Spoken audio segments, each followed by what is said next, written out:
Welcome to a special edition of Fifth Gear Web TV, when comedian and friend of the show, Ross Noble, invited us along to film his first ever bike race, the 24-hour dawn to dusk enduro in Wales. We said yes. Hello, I'm Ross Noble and I'm about to do a 24-hour endurance race, if I can actually get my boots on. That's knocking me out before I've started. I am joined by my daft mate Billy, the legendary Billy Bike Truck. Here he comes now. Is it possible for two men to be dressed so badly? Turns out no. Oh, thanks very much. Lovely. We pulled it all together with about 4 days to go. We didn't have any bikes until about this morning, and yeah, neither of us have done a 24-hour endurance race before, so it's going to be interesting. The stupid thing is about a banana, normally quite a bright fruit next to this. There's a banana, lots of banana. How would I describe the level of preparation? We went to Tesco this morning and just filled up a couple of trolleys. I'm not sure whether or not the pinata was necessary. I was unloading all the stuff I was going. Like Billy's going, oh, we want energy drinks and all that sort of stuff. I was unloading the shop, and at one point there was a sex toy in there. I mean, I know it's lonely in the dark on the Welsh hillside, but that's pushing your luck, you know. Headed to the pits now. When I get on the start line, I'll be absolutely bricking it. There's no point getting nervous now, other than walking past all of the other people wearing this clover. We've borrowed this gazebo, off-road skills. We're going to gaffer tape and know. Why don't you have a little Ross bagged the first stint and headed for the 7 p.m. start to join the 50 other teams, all trying to do the most laps of a 15-mile course. Got the off button. It's the off button, that. 10 seconds on the siren, guys. 5, 4, 3, 2, 1.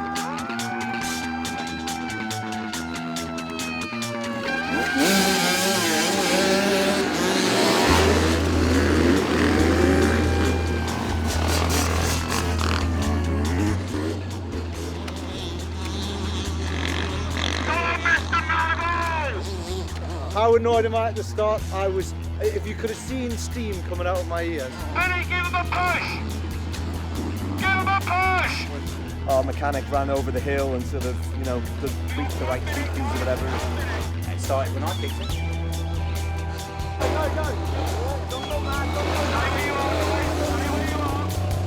The big thing on this race is just energy. Every single time you waste it, you're not going to get it. You're not going to get it back. That kicking over there could have, be equivalent to a lap, even, You'd think with my job, I'd be used to people looking. There's just people up there, and I went, if you try and make the pace here, you're just going to end up making it yourself. So I literally, as I came around, I just went, I'm just going to ride really slowly. And then it wasn't until I went over the top of that hump there, and everyone patronisingly clapped, that I went, nah, you probably shouldn't have. But it was funny, the only person that went, get out my way, I think was I think it was that young lass with the, with Patsy Quick's team. She came past, get out of my way! All right, love. Ross's first lap took 31 minutes. He decided to pit immediately so teammate Billy could familiarise himself with the technical course before it was thrown into darkness. But it wasn't exactly the quickest pit stop you've ever seen. Where's Billy? On my bike. I don't know where he's gone. Oh, for God's sake. Don't worry about it. You got a few hours to go yet. Come on, Bill! I didn't want to say anything while Billy was here, but I'd just like to point out, we are so screwed. We are screwed beyond belief. And the thing is, I did it all with my flies down. Oh, it's a treat for the ladies of the woods.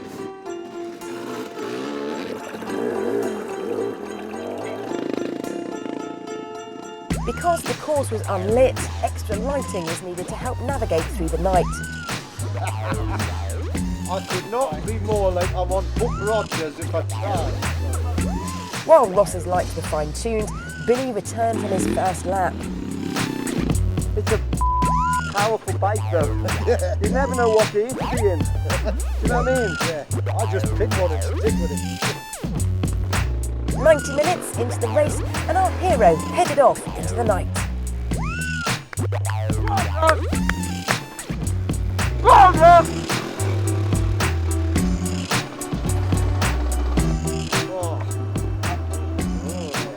I could have done another lap there. I was right in the rhythm of that. But it is tricky because you go, I am in a rhythm, and then somebody just comes past you, motocross style, just sideways, you know. There was one bit out there, there was a big hill, and I sort of stood up for the first bit and then went, I'm up it now, and sat back down, take the weight off me, arms, and it went on, and I went all the way up. At 11 p.m, Billy returned with exciting news. I overtook someone! But despite the euphoria, it was clear a 2-lap stint had exhausted Billy. While he slept like a log amongst the mud and generating racket, Ross tackled riding in the wee small hours. He caught up with him halfway round the course.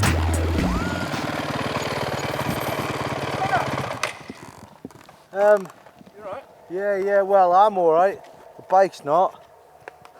It's coming down the hill there, and I've bent the handlebars. Okay. I had a bit of a dink. Okay. And so I'm riding, and the handlebars are straight, the wheel's pointing that way. Right, where am I going?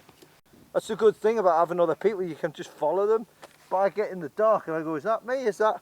I went the wrong way before. It's not difficult, it's the same bloody circuit over and over again. His journey back to the pits didn't go according to plan either. Might want to have a look at that bike. Right. Oh, I took a bit of a tumble. I just got in the wrong rut and just the whole thing just went, and I went over the handlebars and I just went bang into the ground, and that happened twice. Bloody hell. Don't get me wrong, I'm loving every minute of it, but it's just that was just really frustrating. That it's just I kept dropping it. Can't really see with the lights on. It's a bit like in the car when you're driving fast with the rain coming in. It's like that, but on your goggles. And when I first went out there for my first night lap, the lights weren't pointing in the right place, so I could see right in front of the bike. So I had to do that. So I had to lean up. I was going along like this. Everyone kept saying before we did this, it's 24 hours, it's the hardest race in the UK. Nobody believed we were trying the 24. And they were just going, you're mental, why would you attempt that? One guy who's like an experienced Dakar rider, he actually said, you will hate it, it will be so unpleasant. You'll never want to get on a bike again. But at the moment, I'm loving this so much that, yeah, if I'm still feeling like this, is that Billy? Is it? No, it's number 3. Yeah, if I'm still feeling as I'm having this much fun by 7 o'clock tomorrow night, I'm definitely doing the Dakar. It was that kind of enthusiasm that pushed Ross through the night with no sign of fatigue at all. The overall leaders were heading on to their 30th lap, while Ross was clocking up the 13th. It was 3 a.m, and while his crew slept, he kept racking up the miles despite a severe handicap. The lights have gone. Only got that now. But still, he kept riding.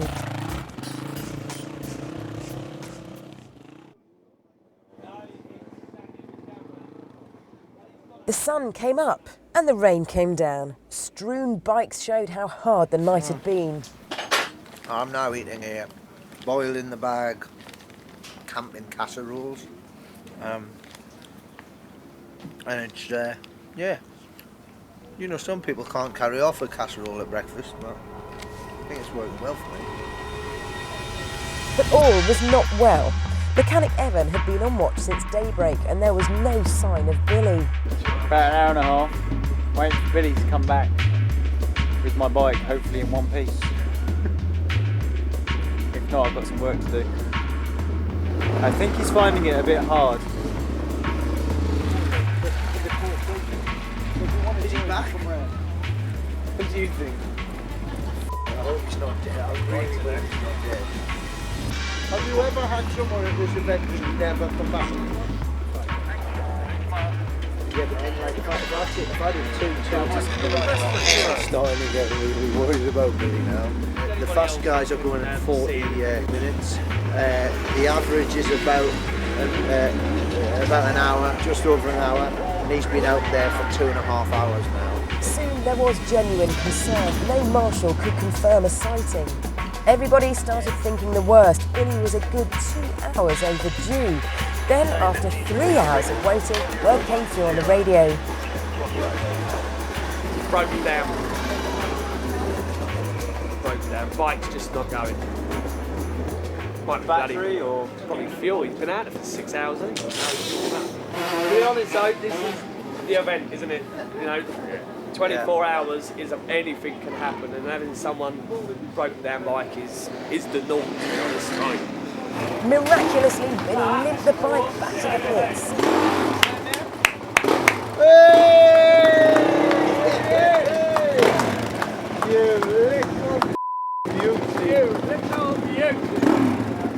Well done, mate. Well done. What happened? The hill, the big hill. Yeah. I think they're closing it. There was just 10, 15 of us all just on the hill, upside down, inside out, bodies under the bikes. Some blokes had just said and they just lay under the bike and waited. It was noon and Ross departed, unsure as to what to expect.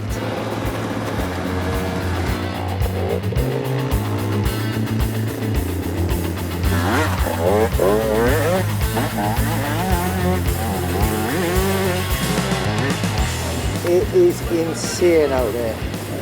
Man alive. Oh God.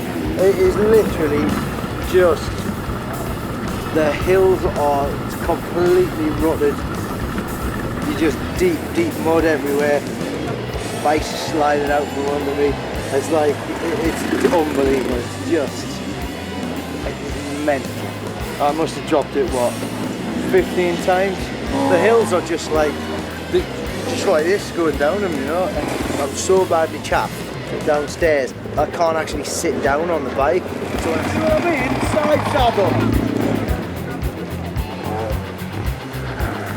The conditions were horrendous, even for seasoned pros.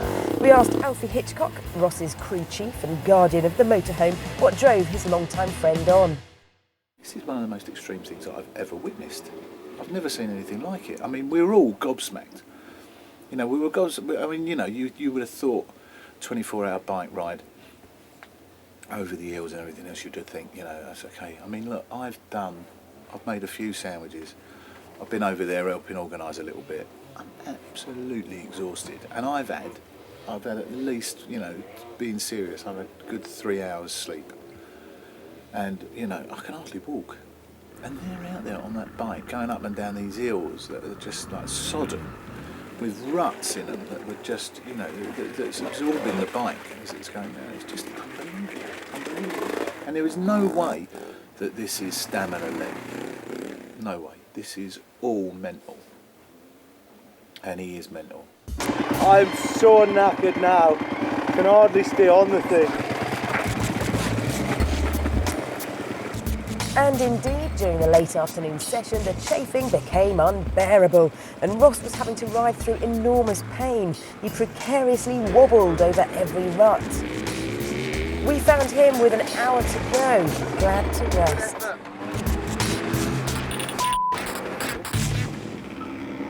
My legs have started cramping as well, so it's that thing of like, I've got a feeling it must look pretty hardcore to some of the other riders, because I'm riding along just with my leg hanging out the side, and I reckon they probably go, oh, look at that fella there, he's broken his leg, but he's still continuing. Little do they know that my arse is in bits. Pull me downstairs.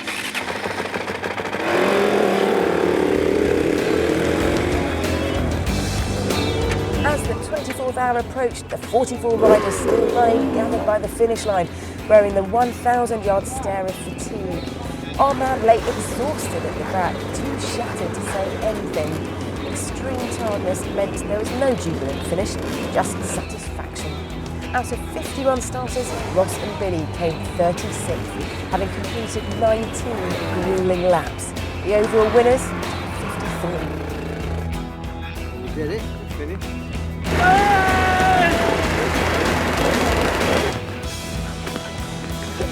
From my point of view, I think that it's going to be the most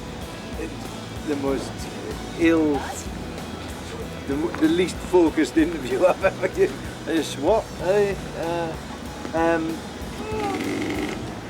is the least professional you'll ever see. Yeah, I would do it again. Yeah, in a shot. But I think next time I'd want to do it on my own. Yeah. I think so. I've got a taste for it now.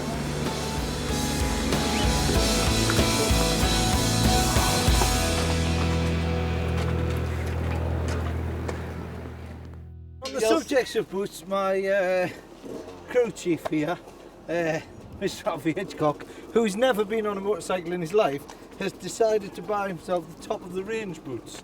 As you can see, not many of your top competitive riders wear these in conjunction with a fag and a straw hat.